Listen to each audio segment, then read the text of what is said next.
Ok, bonjour chers abonnés.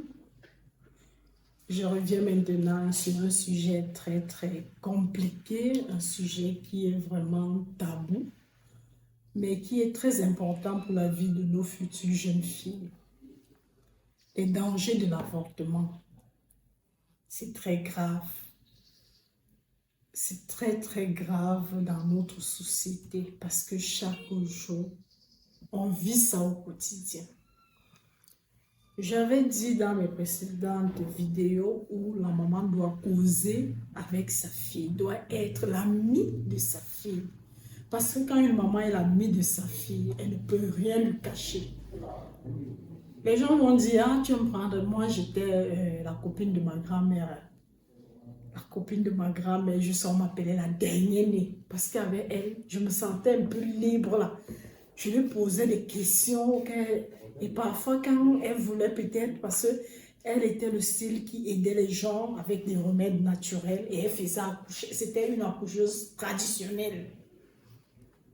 Elle avait grandi dans des centres de santé d'avant là où on apprenait tout à une jeune fille, comment aider les autres dans la société. Donc elle faisait un peu de tout.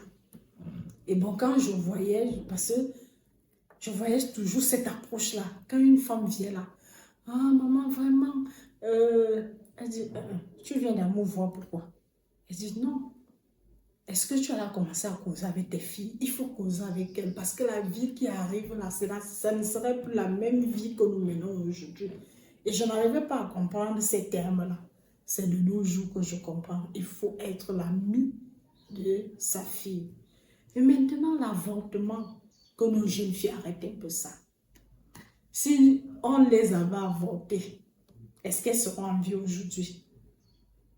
Est-ce qu'elles seront en vie aujourd'hui?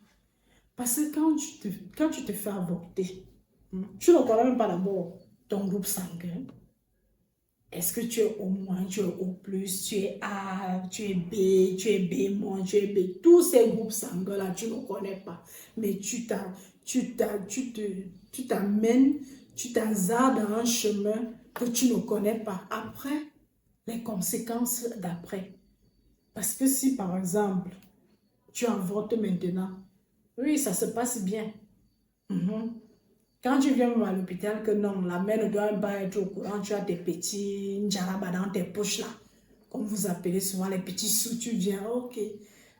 L'enfant, lui, la grossesse est acquittée maintenant, il faut prendre les injections, les antibiotiques et tout, et tout, et tout.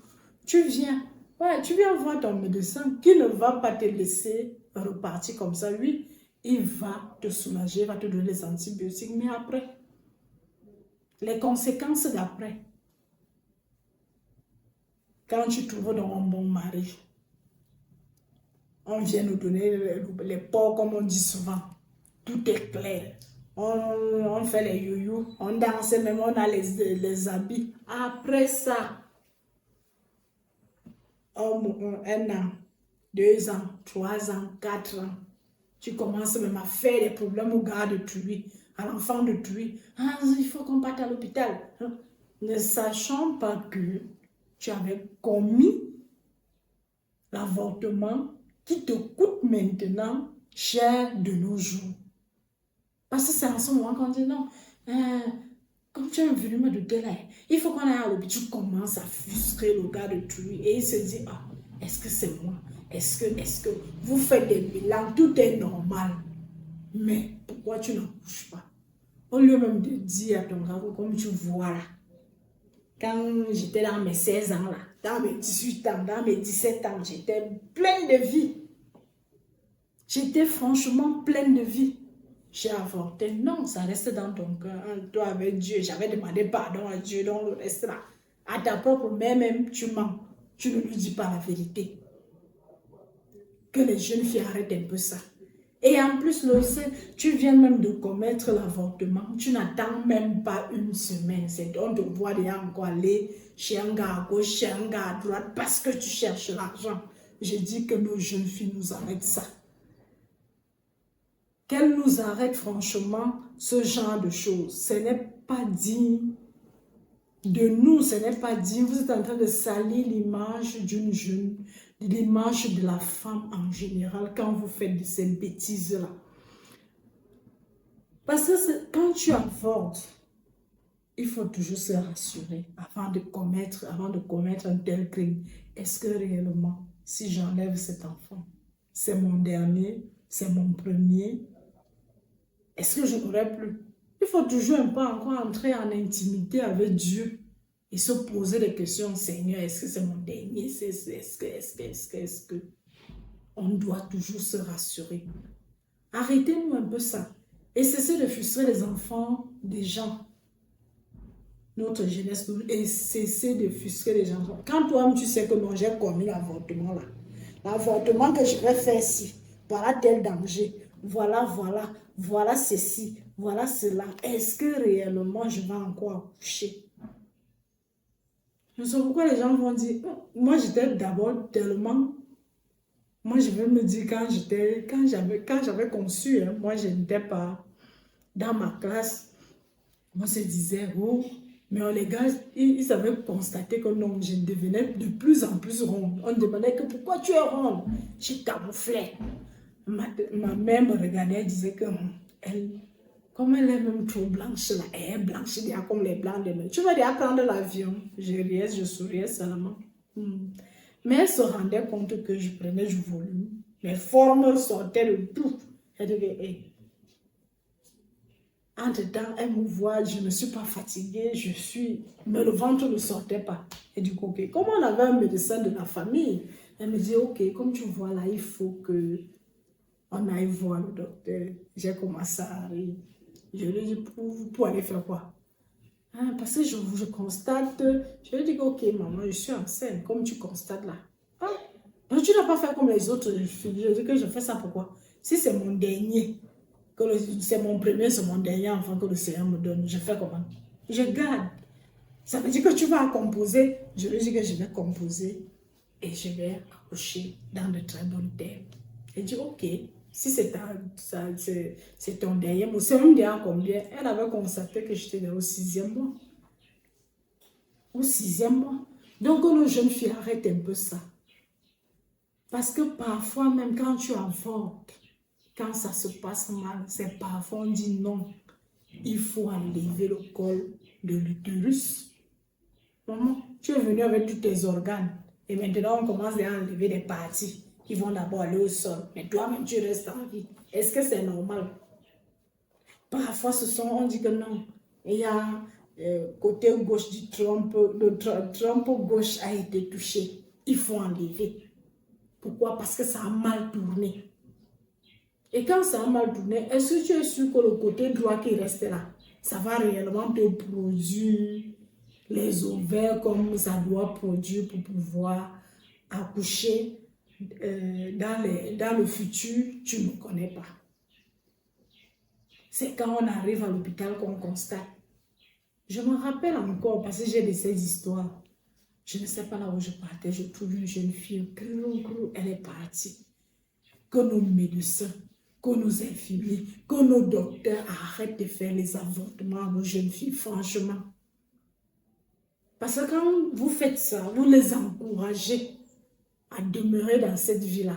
Et maintenant, comme le Seigneur est merveilleux, quand le Seigneur donne le mari à celle-là, et commence donc à chercher, c'est là-bas qu'on va donc retrouver les gens qui partent voir les plus grands. Elle est même capable d'aller à Rome pour voir le pape en disant que papa, je veux l'enfant.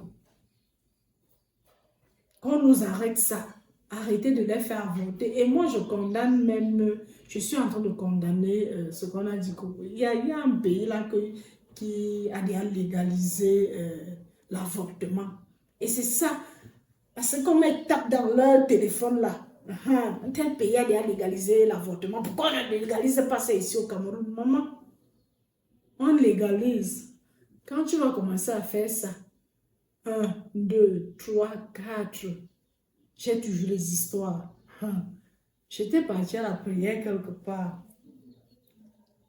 dans un lieu de rassemblement ici dans ce Cameroun. Je ne sais pas ce qui avait inspiré le prêtre là.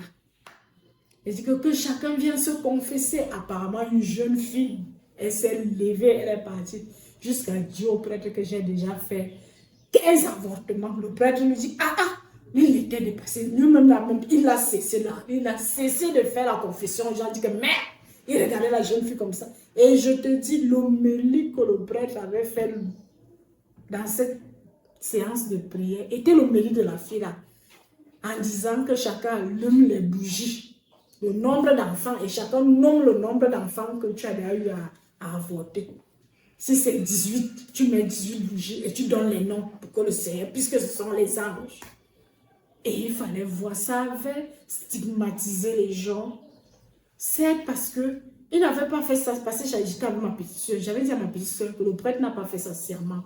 Il a tout juste, parce qu'il a été écœuré qu'une jeune fille de son âge puisse faire 15 avortements.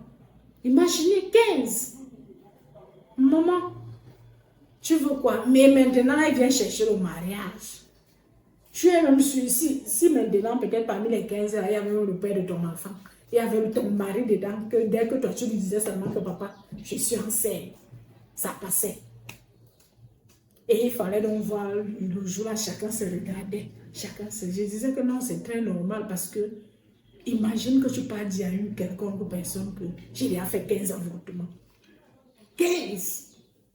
Il était dépassé, il était écœuré. Maintenant, on l'en veut. Pourquoi? Il a seulement tout juste été écœuré. Comment une jeune fille très belle, qui a des potentiels, peut faire jusqu'à 15 avortements? Vous cherchez quoi, nos jeunes filles? Soyons un peu sérieux. Revenons un peu, comme le président avait dit un jour dans ses multiples discours, revenons à notre moralité. Revenons, parce qu'avant, là, il n'y avait pas ce genre de choses. Avant, là, c'était un peu, on avait la crainte du Seigneur, mais maintenant, il n'y a plus de crainte du Seigneur. Les jeunes filles, c'est la cata ici dehors, comme elles-mêmes disent souvent, c'est la cata. Essayons encore de revenir à de très bonnes consciences et venons vers nos mamans, vers nos frères. On a même bien la chance que nos frères et soeurs, nos grandes soeurs, nos petites soeurs sont des médecins, des docteurs auxquels tu peux t'approcher en disant que bon, comment, et la meilleure méthode même, c'est la méthode naturelle. Je ne sais pas pourquoi les jeunes filles sont en train de courir. Donc, chers abonnés, je ne tire pas sur vous. Il y a d'autres qui disent, la femme la dérange. Je ne tire pas sur vous, juste pour vous donner des conseils, juste pour vous montrer les dangers. À quoi vous êtes exposé dans ce genre d'acte que vous allez poser. Merci. Bonne journée à vous.